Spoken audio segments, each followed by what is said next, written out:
Pemirsa, Assalamualaikum warahmatullahi wabarakatuh. Pemirsa yang dirahmati oleh Allah, pemirsa NTV dimanapun Anda berada, berjumpa lagi dalam acara Kolbun Salim. Ketemu lagi dengan saya pribadi, Sam. Kami datangkan pemateri narasumber baru yang sudah berpengalaman di bidangnya. Beliau pengasuh pesantren Al-Fatah Curah Jati. Beliau juga ahli dalam pembahasan suatu masailil fiqhiyah, masail tasawuf dan lain sebagainya. Tergabung dalam LBNNU, juga aktif dalam pemudaan yaitu Rijalul Ansor. Kali ini materinya sangat urgensi sekali, pemirsa Anda pun berada. Semoga Anda bisa menyimak sampai terakhir, karena ini sangat bermanfaat bagi generasi penerus. Baik pemirsa dimanapun Anda berada, mari kita sapa beliau yang sangat lumayan untuk didatangkan karena sangat sibuknya beliau. Assalamualaikum Gus. Waalaikumsalam warahmatullahi wabarakatuh. Monggo perkenalkan Gus pada pemirsa. Oke, langsung nggih. Nggih. Assalamualaikum warahmatullahi wabarakatuh. Bismillahirrahmanirrahim. Alhamdulillah. Sholatu wassalamu ala Rasulillah. Amma ba'd. Pemirsa NTV dimanapun berada yang dirahmati Allah. Alhamdulillah pada kesempatan kali ini kita bisa berjumpa kembali dalam kajian rutin Kolbun Salim di NTV.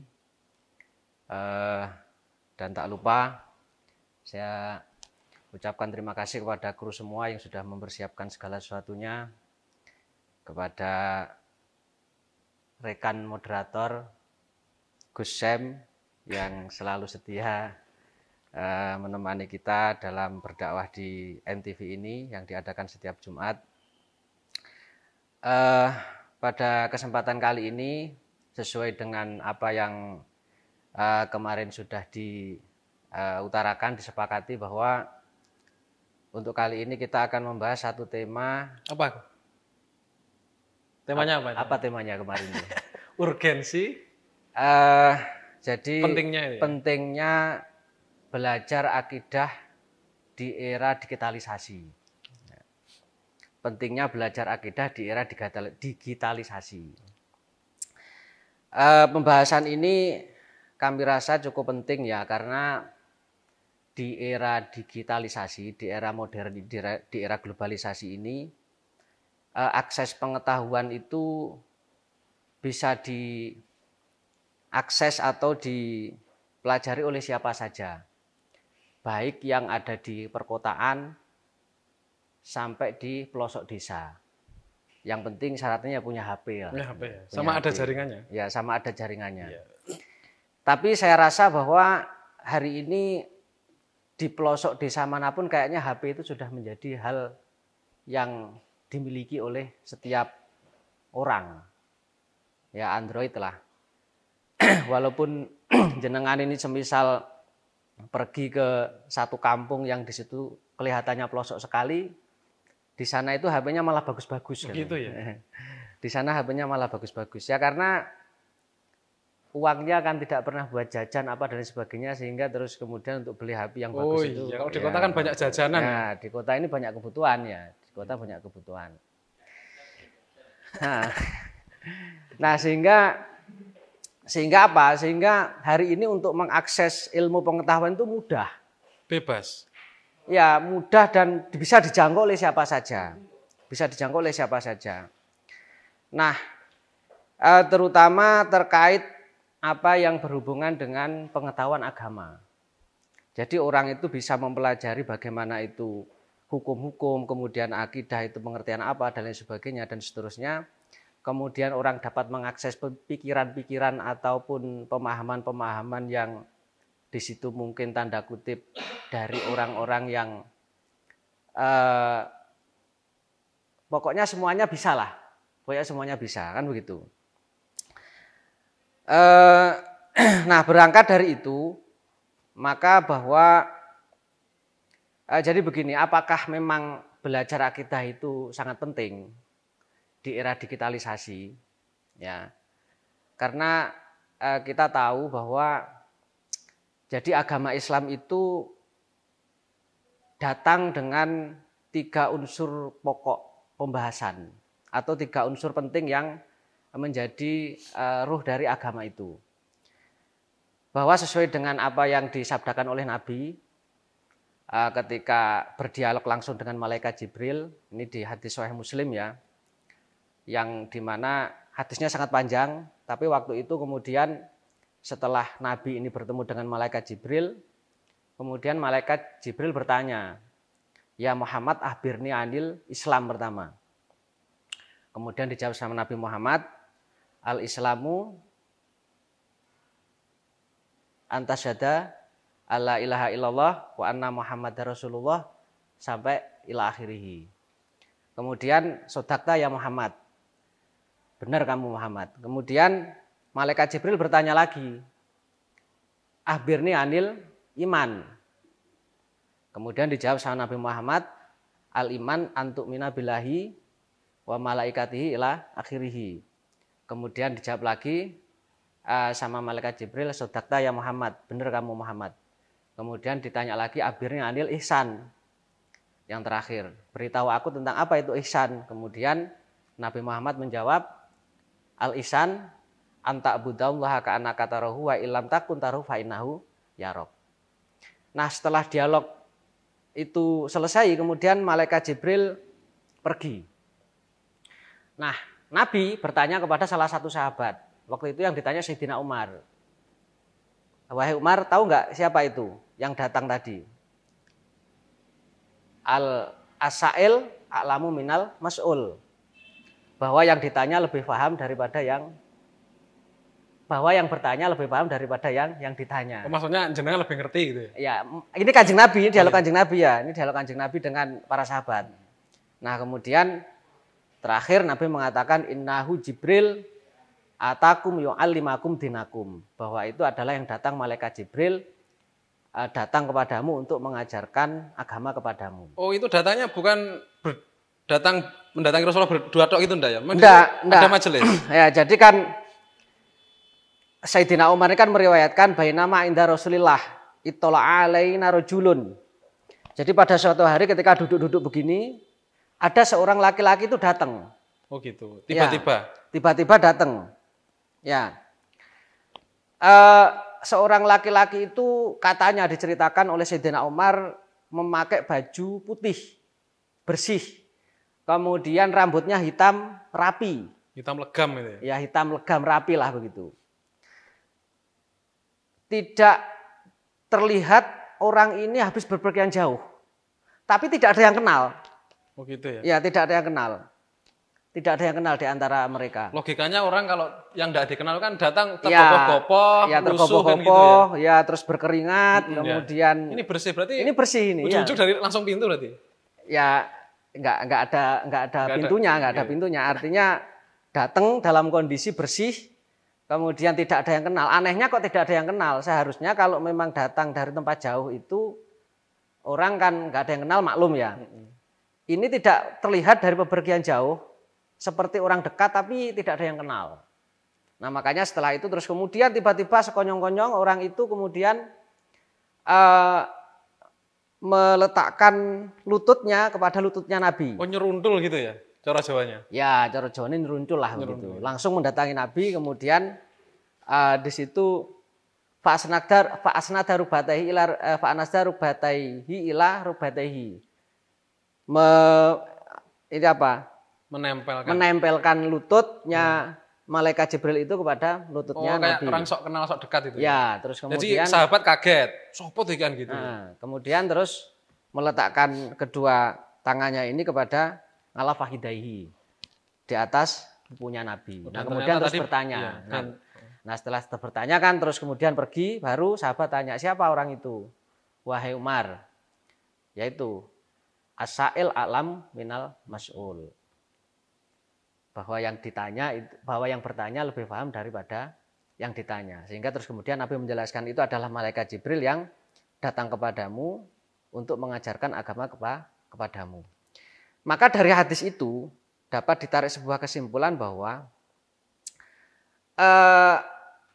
urgensi dari agama ini terdiri dari 3 unsur, yaitu akidah, Iman tadi ya. ya akidah iman tadi, kemudian syariah atau gambaran dari Islam tadi, kemudian yang terakhir ada ihsan. Ihsan ini bisa diartikan tasawuf. Nah, melihat dari ini, dari hadis ini, maka ini ada beberapa hadis yang lain yang kemudian di sini memberi sebuah penjabaran dan penjelasan bahwa memang pertama kali yang wajib kita pelajari itu sebelum mempelajari fikih, mempelajari tasawuf, dan mempelajari banyak hal itu, yang pertama kali yang harus kita pelajari dulu itu adalah mengenai akidah. Pondasinya. Itu pondasi. Akidah itu adalah pondasi. Saya bacakan satu hadis ya. Di sini ada sebuah hadis bahwa ngan Jundub bin Abdillah qala kunna ma'an nabi wa nahnu fityanun hazawiratun fata'allamna al-imana qabla an nata'allama al-Qur'an summa ta'allamna al-Qur'an fasdatna bihi imanan. Bahwa diceritakan dari sahabat Jundub bin Abdillah ketika bersama Nabi, beliau ini seorang anak yang kecil yang hampir mendekati baligh, anak tamyiz, mendekati baligh. Nah, apa yang diajarkan pertama kali sama Nabi terhadap anak-anak kecil di waktu itu pertama yang diajarkan adalah iman. Fata'alamna al-iman. Ya, mengasih tahu atau di situ mengajarkan terkait keimanan. Sebelum mengajarkan Al-Qur'an. Ya. Baru setelah iman ini dipelajari secara cukup, dikira rasa cukup, maka summa ta'alamna Al-Qur'an fasdatna bi imanan. Maka setelah itu baru Al-Qur'an diajarkan, sehingga apa? Dengan mempelajari Al-Qur'an itu menjadi bertambahlah iman kita, iman kami. Itu para sahabat Nabi dulu. Oh, berarti akidah itu harus ditanamkan sejak kecil, sejak dini. Ya, akidah itu harus pertama kali ya. Fa'awalu wajibin itu memang akidah. Karena akidah ini menjadi pondasi utama. Kita ini semisal begini, kita ini beribadah. Sholat, puasa, zakat, dan lain sebagainya. Ini untuk siapa? Untuk apa? Dipersembahkan untuk siapa? Nah, kalau keimanan ini tidak kokoh, kalau keimanan ini tidak menancap dengan kokoh, kuat di dalam hati kita, ya nanti ibadah kita terasa hampa gitu. Atau gampang roboh gitu ya. Ya, atau rapuh lah begitu, atau rapuh. Syariat kita menjadi rapuh kalau iman ini tidak kokoh. Makanya Nabi dulu itu mengajarkan kepada para sahabat, itu pertama yang harus ditanamkan kuat di generasi kita, di anak-anak kita, di lingkungan kita, itu memang masalah akidah sebelum belajar banyak hal. Itu hadis Nabi yang pertama. Ada lagi hadis Nabi yang kedua, yaitu lama ba'atsan Nabi SAW Mu'ad nahwal Yaman. Ketika Nabi ini mengutus sahabat Mu'ad ke Yaman, terus kemudian berpesan kepada sahabat Yaman itu, innaka taqdamu ala qaumin min ahli kitab falyakun awwalama tad'uhum ila ayyuhidullaha. Fa idza arafu dzalika fa abirhum annallaha farada alaihim khamsa shalawatin fi yaumihim. Wahai Mu'ad, ketika diutus ke Yaman, Mu'ad, kamu saya utus ke Yaman. Hal pertama kali yang kamu ajarkan kepada penduduk Yaman dari ahli kitab, ajari mereka tentang mengesahkan Allah. Ajari mereka tentang tauhid. Ajari mereka tentang keimanan. Baru setelah mereka beriman, mereka percaya dengan adanya Tuhan, baru setelah itu kamu beritahu bahwa Tuhanmu, yaitu Allah, mewajibkan kamu untuk sholat 5 waktu semisal. Tuhanmu telah mewajibkan kamu untuk berzakat. Tuhanmu telah mewajibkan kamu untuk berbuat kebaikan. Dan seterusnya. Itu etapa kedua. Jadi yang pertama itu adalah keimanan. Nah, apalagi di era digitalisasi ya, di era digitalisasi ini sangat penting. Nah, pentingnya gimana ya? Jadi ada masalah apa kok kita harus penting itu loh? Oke, jadi begini.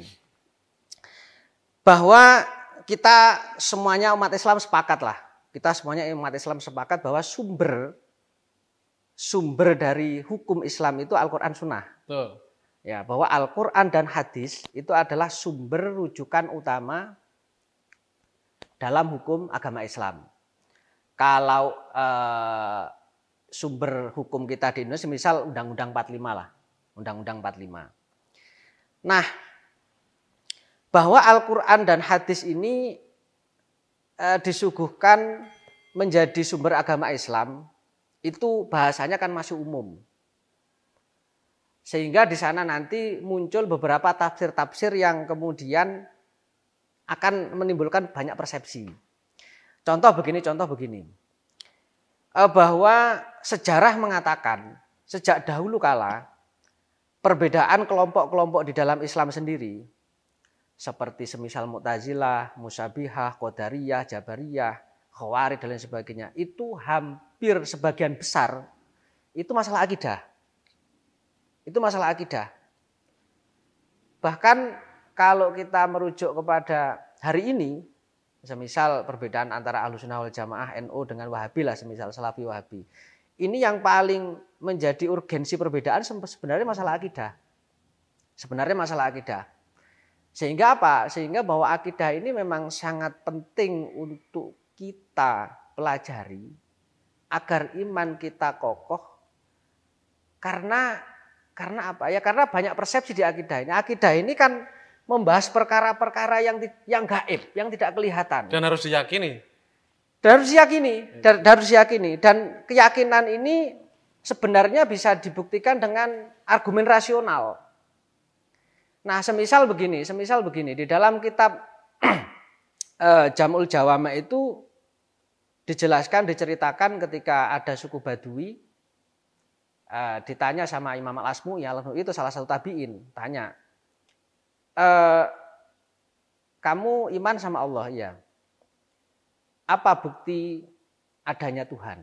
Kan ditanya begitu. Apa bukti adanya Tuhan?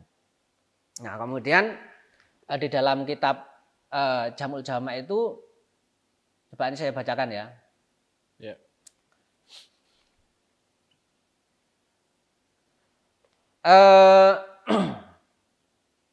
Begini, jadi diceritakan oleh Imam Al-Asmu'i itu bima arafta rabbaka.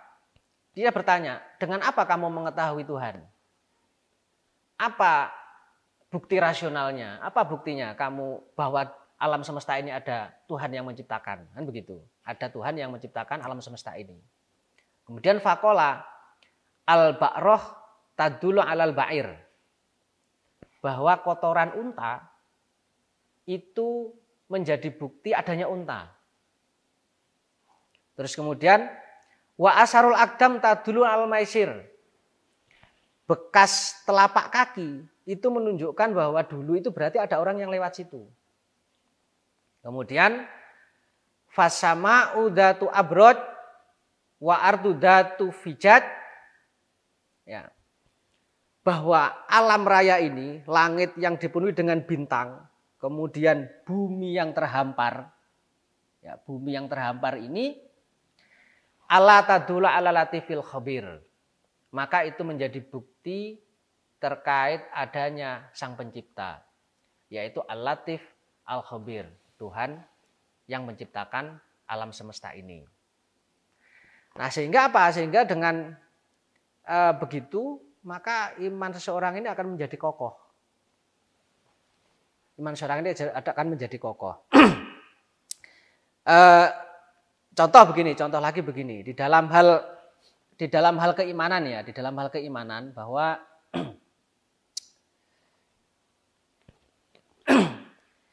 di dalam kitab Risalah Al-Qusairiyah ya, bahwa qala Al-Junaid, ya, Imam Al-Junaid Al-Baghdadi berkata begini, inna awala ma yahtaju ilaihi al-abdu minal hikmah ma'rifatul masnu' soni'ahu wal muhdis kaifa kana ihda suhu fayarifu sifatul khaliq minal makhluk wa sifatul qadim minal muhdats.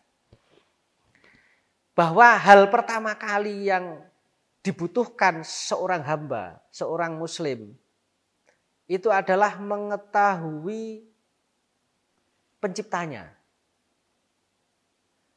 mengetahui pembuatnya. Ya ini kan masnu, terus kemudian ihdas, muhdis, kemudian kholik ini kan satu makna ini ya, satu makna. Bahwa hal pertama kali yang di situ harus dipelajari bagi setiap muslim di situ adalah mengetahui Tuhannya, mengetahui penciptanya, mengenal penciptanya. Nah, untuk mengenal pencipta ini lewat apa? Tentu saja untuk mengenal pencipta ini ya nanti lewat Al-Quran, lewat As-Sunnah, kemudian lewat apa yang dijelaskan oleh para ulama. Ya karena Tuhan itu maha gaib. Yang dimaksud mengenal di sini adalah kita mengimani, mempercayai bahwa Allah itu wujud. Kemudian Allah itu punya sifat-sifat yang di situ itu sudah dijelaskan dalam Al-Quran dan As-Sunnah. Nah gini, untuk orang yang modernisasi karena keaksesan informasi. Ini boleh nggak orang-orang modern ini ngakses sendiri Al-Quran? Itu kan banyak terjemah. Gitu. Terus menafsir sendiri, memikirkan sendiri, terus membuat keyakinan sendiri. Gitu. Cara bahasanya sekarang penemuku begini. Gitu. Ya. Panemu saya atau yang muncul di insting saya begini. Gitu. Apakah itu bagaimana itu? Haruskah ada panduan? Gitu. Jadi begini ya, jadi ada sebuah hadis yang mengatakan man fasara al-Qur'an bi ra'ihi fa asoba fa akhta'a. Jadi nggak boleh, Pak, nggak boleh. Bahwa siapa saja yang menafsiri Al-Qur'an berdasarkan akalnya, berdasarkan pendapatnya sendiri, walaupun dia benar, maka dianggap salah. Ini hadis Nabi. Ini hadis Nabi. Ya.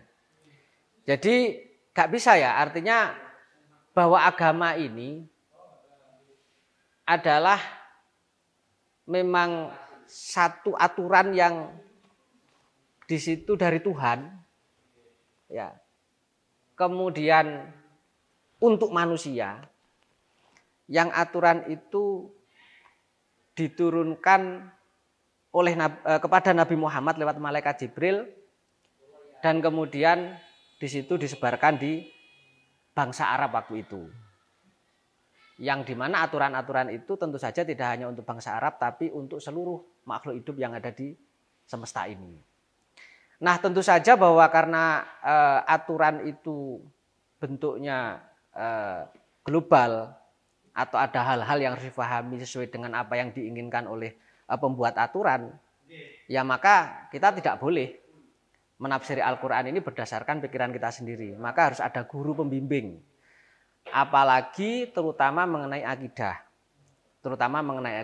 Maka untuk mempelajari akidah ini tentu saja kita juga harus di situ punya guru pembimbing, sehingga kita tidak salah tafsir, salah pemahaman, dan kemudian di situ menjadi orang-orang yang tidak sesuai dengan apa yang dikehendaki oleh syariat.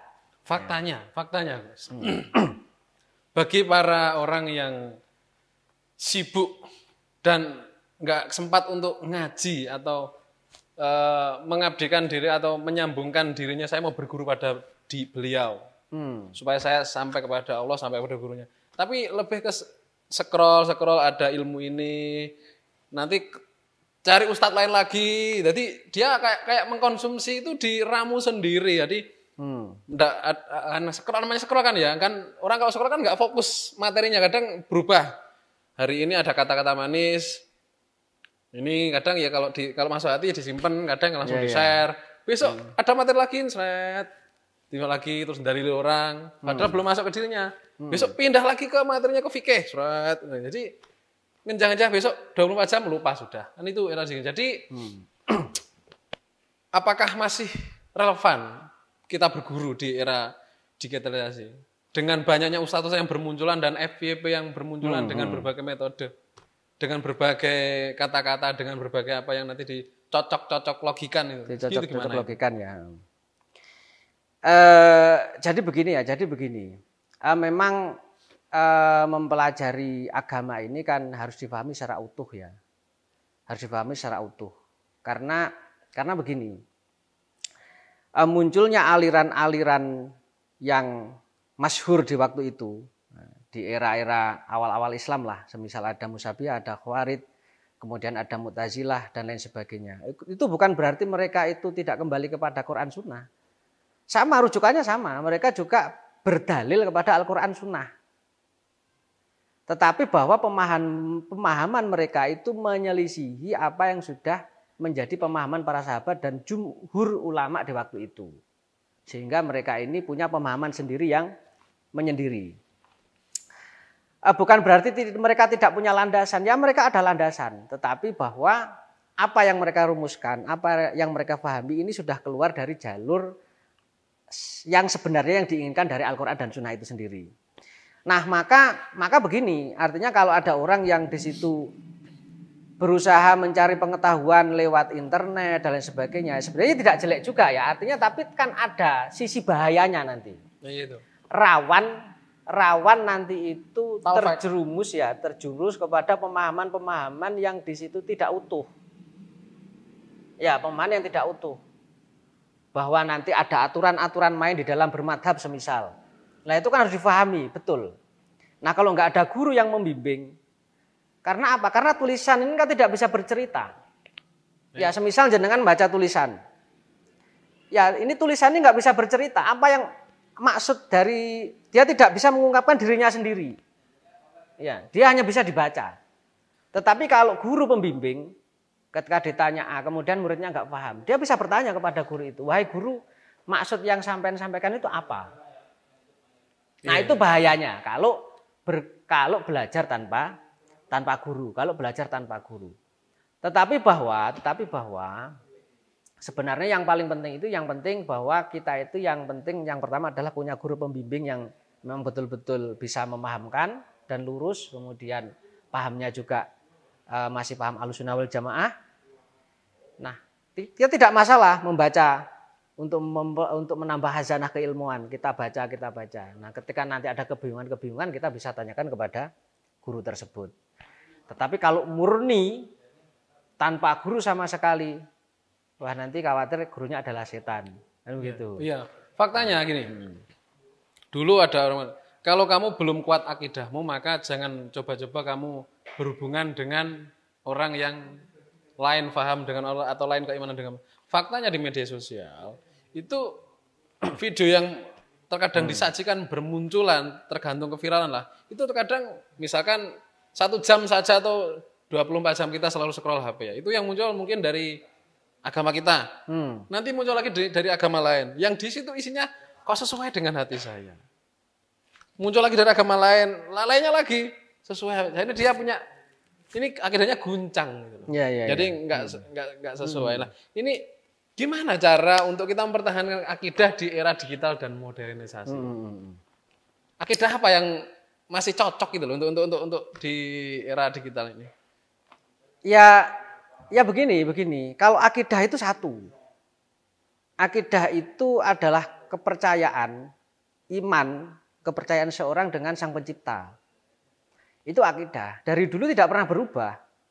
Dan tidak boleh berubah. Beda dengan fikih ya. Ya, taghyirul ahkam bi taghyiril zaman wal amkinah kalau fikih. Hukum itu bisa berubah-ubah sesuai dengan kondisi dan keadaan. Tapi kalau iman itu tidak bisa. Makanya ada ungkapan ikhtilafu ummati rahmatun itu sebenarnya untuk furu', ya untuk fikih. Bukan untuk usuluddin, bukan untuk akidah. Karena kalau akidah ini ya satu. Dan bahkan begini, kita dalam akidah kita tidak diperbolehkan ya. Semisal bahwa akidah saya bisa jadi benar, bisa jadi salah, kemudian akidahnya Salafi Wahabi semisal bisa jadi benar, bisa jadi salah. Tidak boleh begitu. Akidah ini harus yakin bahwa saya yang benar, mereka yang salah. Ini kalau akidah. Orang lain juga gitu, di kelompok lain juga ya, gitu. Itu terlepas dari itu ya. Itu terlepas dari itu. Tapi kan untuk membuktikan akidah. Jadi begini, itu yang pertama ya, jadi begini. Dalam hal akidah ini memang betul-betul urgen. Enggak boleh kita ini semisal bimbang. Sama sekali tidak boleh bimbang bahwa ada Tuhan Sang Pencipta. Bahkan begini nanti, kalau orang itu dalam kondisi ada keraguan di hatinya, sebenarnya alam ini ada penciptanya apa enggak ya? kok ada keraguan di situ, maka dia wajib belajar akidah. Itu untuk menepis orang-orang yang anti Tuhan. Ya, yang pertama untuk diri sendiri dulu. Ya. Untuk diri sendiri dulu. Itu pentingnya akidah. Ya. Semisal ada orang yang imannya tidak kokoh, yang imannya tidak kuat, maka di situ itu wajib dia. Makanya kalau sampai dilihat di dalam Ummul Barohin itu kan wajibu ala kulli mukallafin syar'an ayya'rifa fi haqqi jalla wa'aza. Fi haqqi maulana jalla wa'aza. Bahwa kewajiban bagi seorang tiap mukallaf itu adalah ayya'rifa fi haqqi maulana jalla wa'aza, adalah mengetahui, memahami dengan betul terkait apa-apa saja yang wajib bagi Allah, wa ma yastahilu, dan apa-apa yang mustahil bagi Allah, wa ma yajuzu, dan apa-apa saja yang boleh bagi Allah. Ini wajib. Nah, di dalam kitab Ummul Barohin ini kan tidak memakai bahasa al-jazmu. Kalau al-jazmu itu kemantapan ya, kemantapan hati. Bahwa akidah itu tidak cukup, hanya mantep tok. Makanya ini menjadi penting ya, bahwa kalau, tapi ini khilaf ulama ya, ini khilaf ulama. Di dalam syarah Ummul Barohin itu juga dijelaskan akhirnya ulama ini khilaf. Ini khilaf ya, khilaf terkait bagaimana akidahnya muqallid, orang yang taklid. Ya, ikut-ikutan. Ikut-ikutan. Semisal begini, sampean percaya nggak kalau Allah itu Tuhan sampean? Percaya? Apa alasannya? Ya saya ikut percaya aja. Saya. Ya saya ikut orang tua saya. Oh ya itu, atau ya percaya aja. Nah, atau ya saya ikut-ikutan orang lain. Tanpa dia memahami kenapa harus percaya pada Tuhan. Nah, ini ulama berbeda pendapat, khilaf. Ada yang mengatakan, kalau yang ekstrim mengatakan imannya tidak sah. Ada yang mengatakan imannya sah tapi asin, berdosa. Tapi kalau menurut pendapat sebagian ulama seperti Imam Al-Ghazali dianggap sah. Dengan catatan, dianggap sah dengan catatan dia imannya kokoh. Tidak ada keraguan sedikit pun di hatinya. Jadi walaupun dia taklid, semisal bahwa kamu percaya nggak dengan adanya Allah? Percaya. Kokoh betul, seperti gunung yang menancap di bumi. Betul-betul kokoh, tak tergoyahkan. Ini walaupun taklid nggak masalah. Sah. Ada nggak? Bisa nggak? Keimanan atau keyakinan atau akidah atau iktikad itu dites dengan suatu ujian praktek langsung dalam bentuk fisik. Contoh, biasanya ada di tes-tesan ilmu kekebalan. Orang kalau ada ragu-ragu biasanya itu ada video yang lewat, dipukul botol kepalanya, yang pertama dor, pecah dari belakang. Ini yang terakhir cetong, jadi botolnya enggak pecah, terus dia pusing ini. Ini kurang mantap. Apakah bisa begitu dengan itu untuk ya? Itu fakta ada loh itu. Ya. Jadi begini ya. Apakah memang atau iman seorang memang harus diuji sih? Gitu. Jadi begini, makanya para ulama dulu itu kan dalam rangka membentengi akidahnya umat, bagaimana umat Islam ini biar akidahnya betul-betul kokoh. Kemudian mereka ini membuat rumusan-rumusan dan menidom, mentartib. Nah, dengan ajaran-ajaran itu sehingga iman kita menjadi kokoh. Kalau kita belajar di kitab-kitab akidah ya banyaklah kitab-kitab akidah itu banyak. Kalau kitab yang untuk pemula itu Ummul Barohin lah, semisal Ummul Barohin. Aqidatul Awam. Ya, bisa Aqidatul Awam atau Ummul Barohin, Jaharatut Tauhid dan lain sebagainya ya. Bahwa begini, innal hukma al-aqliya yanhasiru fi salasati aksamin. Bahwa hukum akal, hukum rasional itu dibagi menjadi 3. Ada wajib, ada mustahil, ada jaiz. Ada wajib, ada mustahil, ada jaiz. Bahwa sebenarnya untuk membuktikan terkait adanya Sang Pencipta, terkait adanya Tuhan, itu bisa dibuktikan secara rasional. Bisa dibuktikan dengan akal kita. Makanya kalau Ahlussunnah wal Jamaah itu kan pakai hukum akli wa nakli. Pakai hukum akal dan pakai hukum rasional dan hukum Al-Quran Sunnah. Hukum yang dinukil dari Nas, Al-Quran dan hadis. Nah, salah satu contoh begini. Makanya tadi ketika Badui itu ditanya, itu yang saya ceritakan tadi di kitab Jamul Jawami itu, bagaimana kamu mengetahui Tuhan kamu?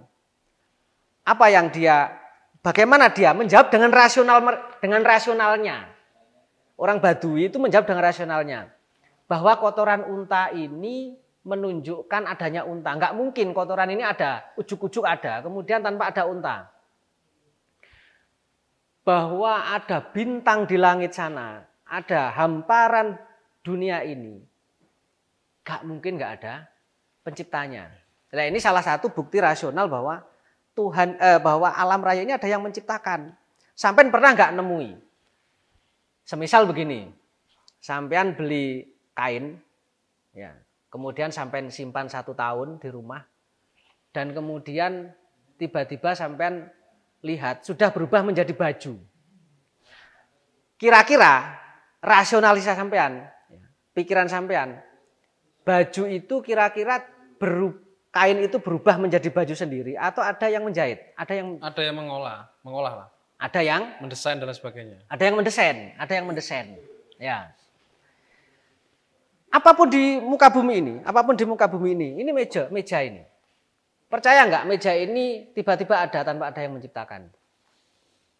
Nah, itulah bukti rasional bahwa alam raya ini dulu itu ada yang menciptakan.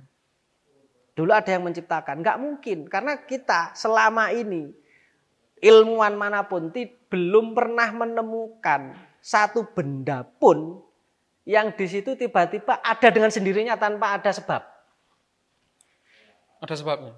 Pasti ada sebab. Belum pernah ditemukan. Teori manapun tidak pernah ada yang mengatakan bahwa sesuatu itu ada dengan sendirinya. Nah, kemudian nanti di kitab itu juga nanti dibahas apa buktinya bahwa alam raya ini adalah perkara baru. Perkara baru itu adalah dulunya tidak ada, kemudian menjadi ada. Ya. Perkara yang pernah tidak ada, kemudian menjadi ada. Berarti adanya perkara ini pasti ada mu'alil, ada penyebabnya. Nah, kemudian di situ dibahas juga apa buktinya bahwa alam raya ini ada penciptanya. Nanti dibuktikan secara rasional juga ya, dibahas di kitab itu. Sebenarnya sudah dibahas di kitab-kitab itu. Bahwa pergerakan, kemudian terdiri dari jirim, ataupun dari jisim dan lain sebagainya. Di situ menjadi bukti bahwa benda-benda yang ada di alam raya ini dulunya tidak ada, kemudian menjadi ada. Karena punya karakteristik yang sama. Nah, ini panjang nanti kalau dibahas. Tapi yang pasti bahwa kewajiban seorang muslim itu di era adalah, modern ini. Ya dari dulu sampai sekarang. Ya, kewajiban pertama itu adalah memperkokoh imannya. Ini wajib. Sebelum dia belajar apapun, memperkokoh imannya. Dengan keyakinan yang mantap, dengan keyakinan yang kokoh. Nah, bagaimana caranya? Keyakinan yang kokoh itu satu bisa dengan jalan taklid. Dengan jalan taklid, kalau memang dia diberi hidayah, diberi petunjuk oleh Allah, diberi ma'unah oleh Allah, cukup dengan taklid dia sudah menjadi kokoh. Kalau dia masih ragu-ragu, semisal dia seorang mahasiswa semisal. Karena kan kalau mahasiswa ini kan dibiasakan berpikir kritis. Berlogis. Ya, berlogis lah. Berpikir kritis dan sebagainya, sehingga dengan bercampurnya ilmu filsafat masuk, kemudian kabar-kabar dari internet, ya baca jurnal, baca apa, kemudian ada yang kan banyak sekarang pertanyaan-pertanyaan Tuhan itu ada apa enggak, kemudian sifatnya bagaimana dan seterusnya. Itu kan pikiran-pikiran Mu'tazilah dan lain sebagainya. Maka orang-orang seperti ini yang di hatinya sudah terjangkit penyakit keraguan-raguan, ya dia nanti diwajibkan untuk fardu ain bagi dia untuk mendalami akidah, sehingga akidahnya menjadi kokoh. Karena gini, akidah itu bisa langsung menancap di hati atau melewati akal pikiran dulu. Karena itu selalu bertempur dalam jiwa kita. Kadang logika nolak, ini harus yakin. Sedangkan nafsu itu menolak terus kan gitu. Perang kan jiwa, namanya perang jiwa. Iya. Mungkin kita galau. Gitu. Akhirnya kita cari pelarian. Iya. Harus diakal dulu. Iya. Makanya begini. Kalau dalam istilah di para ulama dulu itu ada istilah nador. Ya, nador itu berangan-angan. Ya, nador itu merenung. Bahwa keimanan itu sebenarnya bisa kokoh dengan nador. Itu menurut pendapat Imam Abu Hasan Al-Asy'ari. Makanya diwajibkan, nador itu diwajibkan bagi sebagian ulama. Sebagian ulama mewajibkan kita itu nador. Nador itu mencari barohin, mencari burhan, mencari dalil. Ya, mencari dalil. Yang di situ itu bisa mengokohkan iman. Petunjuk-petunjuk, apa buktinya? Kenapa? Semisal begini, dari sifat wajib 20 lah. Di situ ada sifat nafsiyah, kemudian ada sifat salbiyah, kemudian ada sifat ma'ani, ada ma'nawiyah. Nah, apa urgensi dari sifat-sifat itu? Nah, ini pentingnya di zaman sekarang apa ini? Karena sekarang sudah tercekoki prinsip atau statement uang adalah segalanya dan segalanya butuh uang. Jadi nggak ada kata-kata Allah adalah segalanya dan segalanya butuh Allah, itu nggak ada kayaknya. Rata-rata sekarang kata-kata segalanya butuh uang dan uang adalah segalanya. Ini gimana? Ya, setuju nggak dengan kalimat itu? Khususnya menggunakan kata segalanya loh, Gus. Ya, artinya kan ya kalau ungkapan ini kan apa ya, punya banyak arti ya. Semisal bahwa segalanya butuh uang itu dalam artian apa gitu loh, dalam artian apa. Tapi kalau uang adalah segalanya, itu bisa menunjukkan kekufuran enggak? Ya dilihat dari apa yang menjadi keyakinannya. Makanya begini. Contoh begini bahwa mengimani Allah itu kita harus yakin dengan Allah itu wujud, Allah itu ada. Sekaligus kita meyakini dengan semua sifat-sifat Allah. Tidak cukup hanya sebelah kemudian sebelah tidak diimani. Bahwa Allah itu semisal punya sifat kidam, baqo, mukhalafatul hawadisi, qiyamu bin nafsihi, wahdaniyah, qudrah, iradah, ilmu haya. Itu harus diimani semua dan betul-betul difahami. Salah satu contoh begini, semisal begini, di dalam ajaran Islam itu bahwa Allah itu wahdaniyah. Wal wahdaniyah, elasaniyah lahu, fi sifatihi, wala fi dzatihi, wala fi af'alihi. Bahwa Allah itu esa, baik dari segi zatnya, sifatnya, dan af'alnya. Nah, dari situ, maka keyakinan yang dulu diajarkan kita di pesantren itu bahwa semua pekerjaan yang kita lakukan ini sebenarnya dengan iradah dan kudrahnya Allah. Biidnillah kan? Apapun tidak bisa memberi dampak. Kalau ada orang, semisal ada orang minum obat, ini dalam akidah pesantren kita dipelajari loh ya. Kalau ada orang minum obat, kemudian dia meyakini bahwa yang menyembuhkan orang itu adalah obat itu, coba gimana? Kufur. Berarti uang segalanya itu kufur berarti. Nah, tapi kan begini loh, makanya tadi kan saya tarik bahwa tinggal siapa yang mengucapkan. Maksudnya apa? Tapi kan kita biasa, semisal begini. Saya jarang menemui ulama kuno mengenal uang segalanya, Gus. Nah, coba begini. Nah, bagaimana hukum ketika ada orang, coba kamu minum obat ini biar sembuh. Bagaimana ketika ada orang yang mengatakan begitu?